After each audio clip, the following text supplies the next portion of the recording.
Okay, now just for some 80-meter observations on the capacitively loaded vertical ground plane experiment with the ATU at the station, no magnetic tuner. So, running, oh, low power, better bring it up, silly me. Okay, now running 100%, silly me, I didn't realise I had that down. So running 10 watts, and monitoring in Ararat, central West Victoria. If we can get between these static crashes, doing quite a nice solid signal.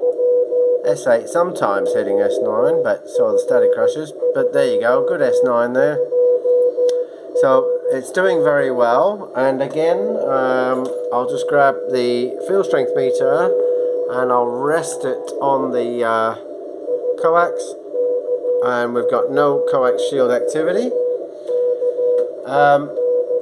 So very, very nice. She's doing solid out there. And of course, as for where it gets well to, as we know, is what we call the ionospheric conditions, which, by the way, I consider a myth. I'd say it's more subject to the curvature and orientation of the electric field lines that are being steered around. Basically, Feynman's voltage gradient. And as the sun moves more that way, the potential between the low energy states and the high energy states steers across.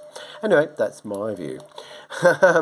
I'll quickly jump up, since South Australia is not letting me in, to the Hunter Valley. Hopefully I get in there up in VK2. I'll jump, am I already there? Yep, 3696. So it's making a nice trip up to the Hunter. Now it's not super solid, but bear in mind conditions have not turned around. I'll just refresh the app chart. So we're not actually suited for 80 meters to that range yet. If you look at the color coding, 4 megahertz is the yellow, and we've not got any yellow yet. So it's actually doing very nicely up to the Hunter. Now I'll see, I'm going to try and get in again. I'll try to get into VK5. Hopefully it'll let me in. I could be just lucky, couldn't I? Ho ho, yes.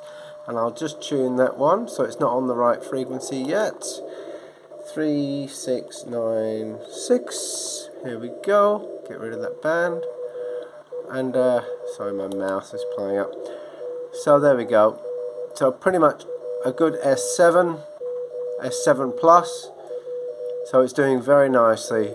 And bearing in mind, taking another look at the HAP chart, the band is not yet suited for that particular trip. So yeah, she's getting out really nicely on 80 meters as well.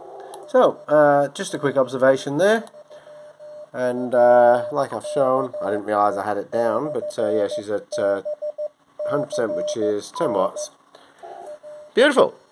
So I will update with higher bands in the near future when the conditions are appropriate, and I will also soon do a receive demo, because one of the amazing advantages of this system is it's sensitive across all of its bands, even if there's an infinite SWR, and this is where it will surprise you. So for receive, I can literally go right through from, let's say, 600 meters all the way up to 10 meters, and it's sensitive the whole way. The only problem is, if you try to transmit, the radio doesn't like infinite impedance. But the antenna loves it. 7.3.